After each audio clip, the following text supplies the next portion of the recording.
Hey guys, welcome back. Today I'm going to be showcasing my rank 4 Sig 200 Annihilus, just showing all his potential, all his damage, utility, in places like Realm of Legends, Labyrinth of Legends, Battlegrounds, just showing how powerful this guy really can be. The reason I'm doing this guy in particular is because he was chosen for my 500 sub special. You guys picked for me to rank 4 him, and I am so happy that he won, genuinely. He's been a lot of fun to play, and with the Sauron synergy, he's absolutely insane.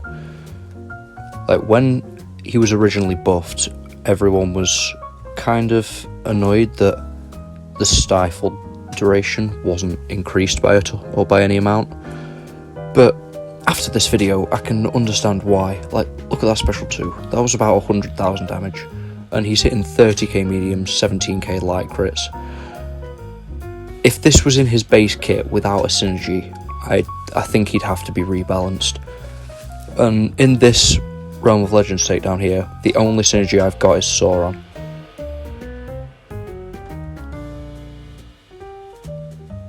And it is so much easier to keep those obliterate debuffs up.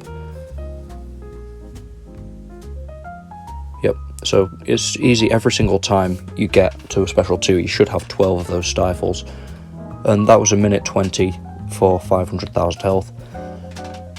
In this one, I have got the Captain America Infinity War synergies, which extend Cosmic Champ's buff duration. Because I've brought both Captain Americas in, it's a 50% duration, but the only reason I did that was just to test his damage potential in Labyrinth. And I'm just going to let this play out because this is absolutely ridiculous. I'll let it speak for itself. All I'll say is that it's pretty much one special 1, one special 2, and repeat. Just get as many stifles up as possible. So I've got 7 here. After throwing a special 1 as well, depending on how many stifles you have, it increases your combat power rate, so you can build up to that special 2 much faster. Here I've got 11, and because they last 50% longer with the synergies, this is going to be a lot of damage very quickly. I'll just let it all play out.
Nice little 24k non-crit heavy attack to finish.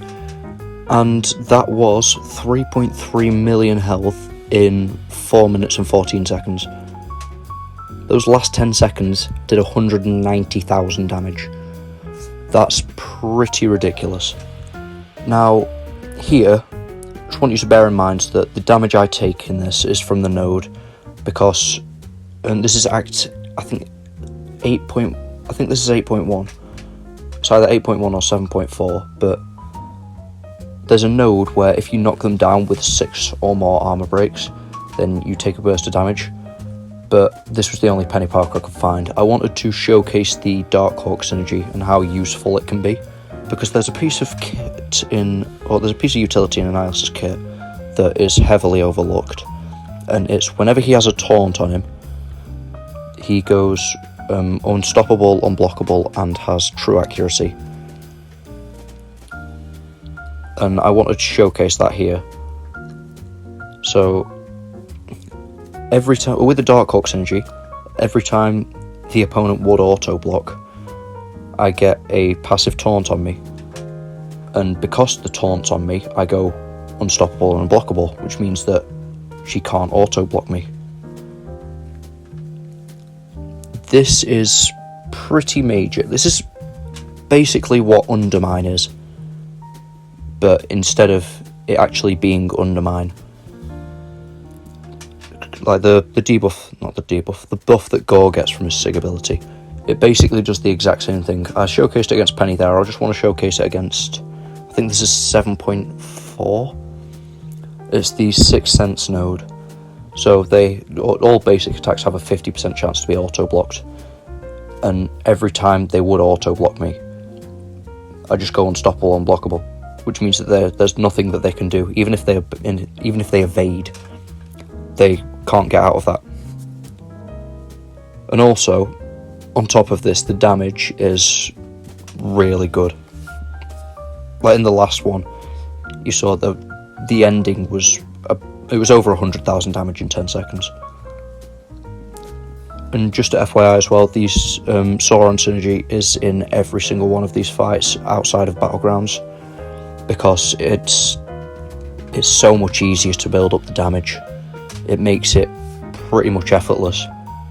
Like I've got 11 Furies here, 39k crit,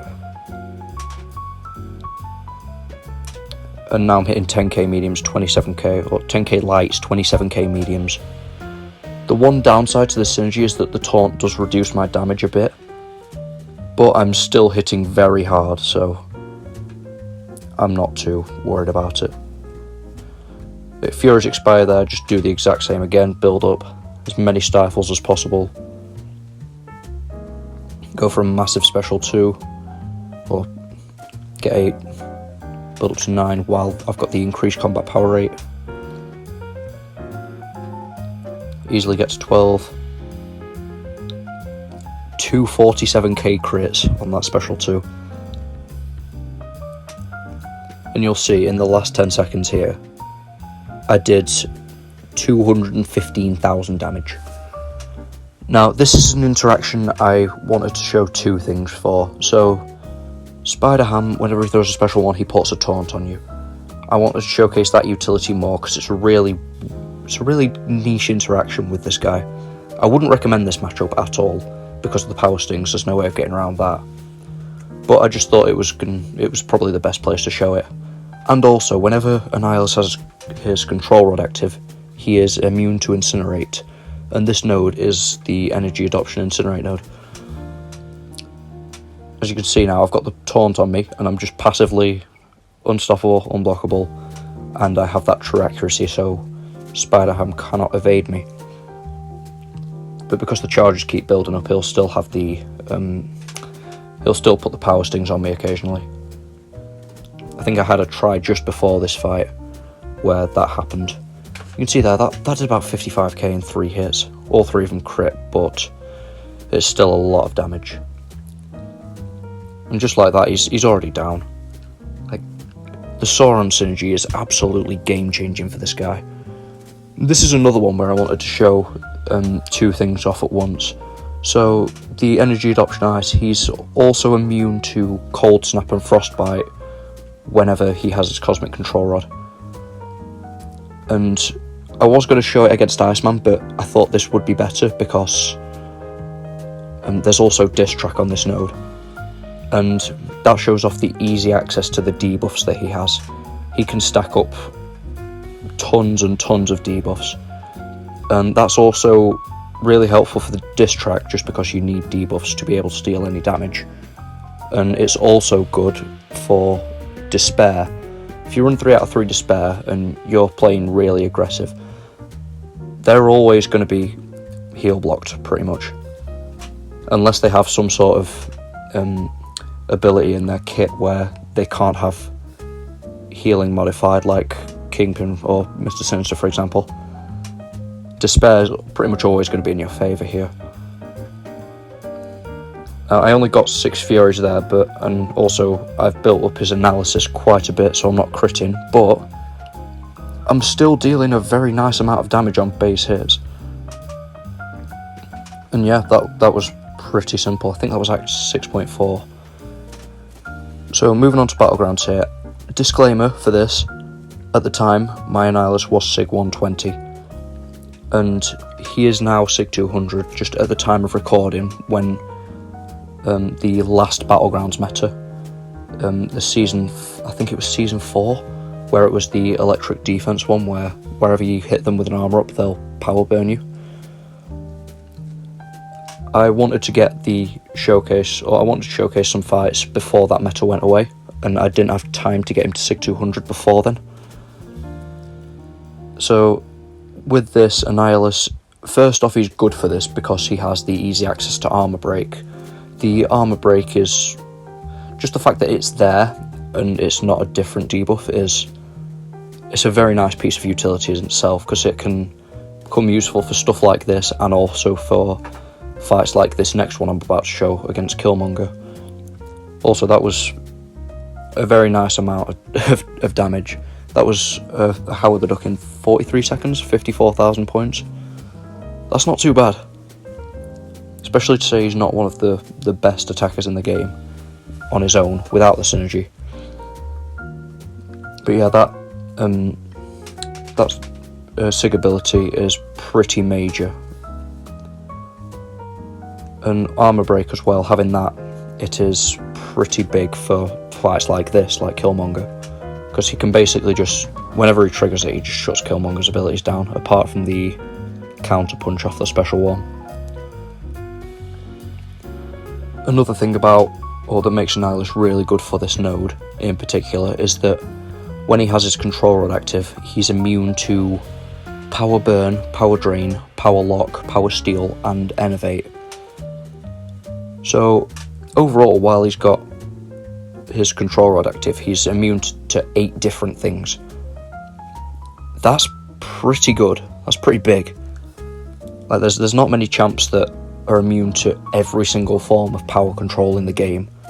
Yes, he does have to have the buff active, but there are a lot of matchups in the game, and there's way more matchups than there are, or that it works for than it doesn't work for.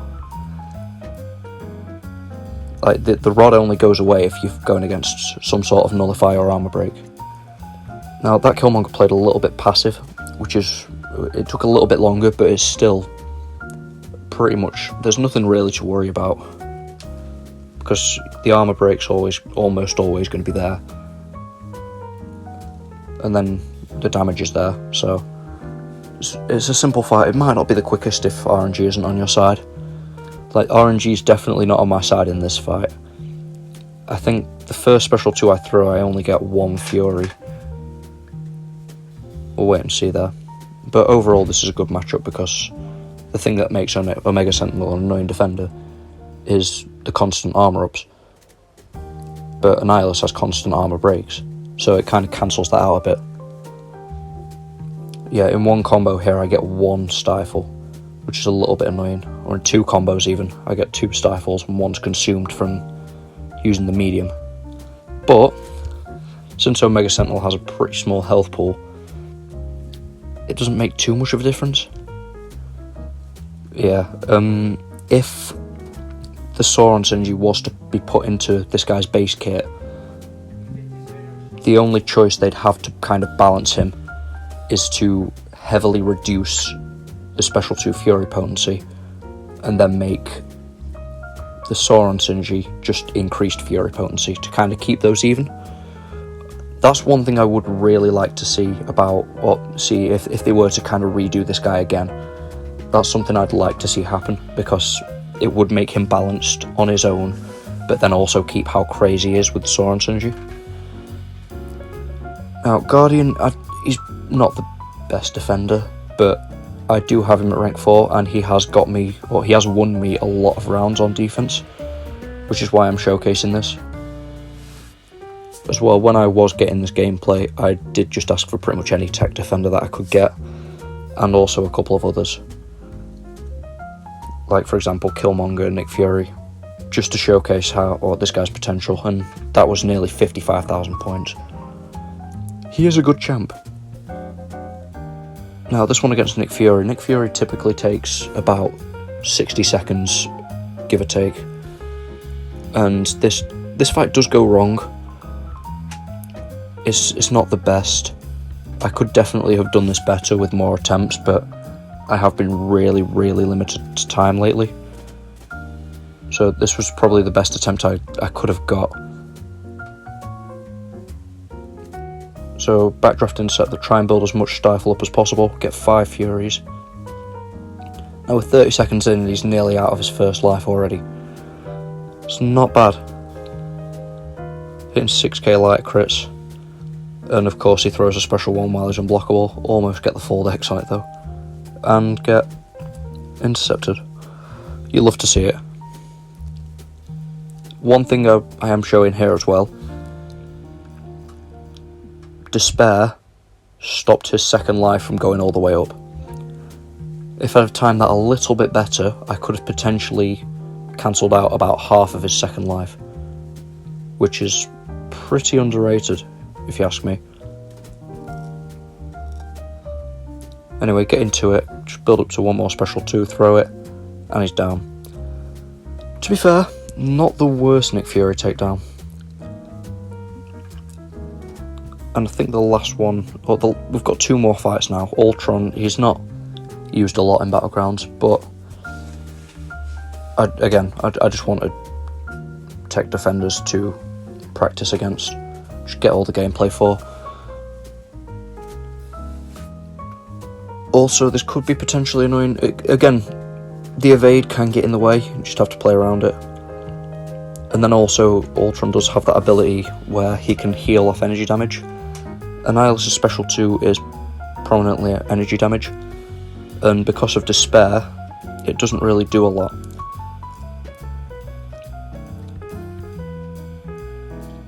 See, all the debuffs there are cancelling out that healing.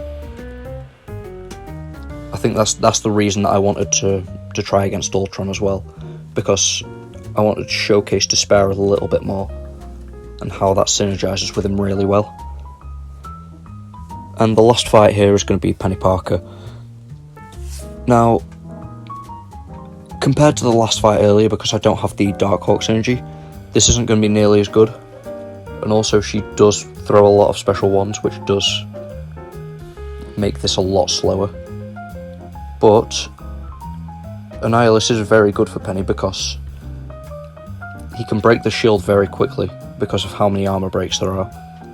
And also, if he's able to throw a special 2 before the shield comes back up, those Furies do boost the damage against the shield as well, which means that he can break it even quicker when it comes back. He's showcased the unstoppable there as well. She dashed back and then tried intercepting me while I was unstoppable, and I got straight through it because, I was unstoppable and there was nothing she could do about that. Happens there as well. I dash in after she dashed back, I've got the unstoppable active, and the SB1 doesn't fully connect to me. And as you can see there, I had 4 Furies up, and the shield just came back, and it's gone again, because I was hitting that hard through block. And also, the unstoppable came into play there as well. She parried me, but I was still unstoppable when she countered, so I had time to recover, and she's down. That's going to be it from me today, guys. Thank you for watching, take care, and I'll see you in the next one.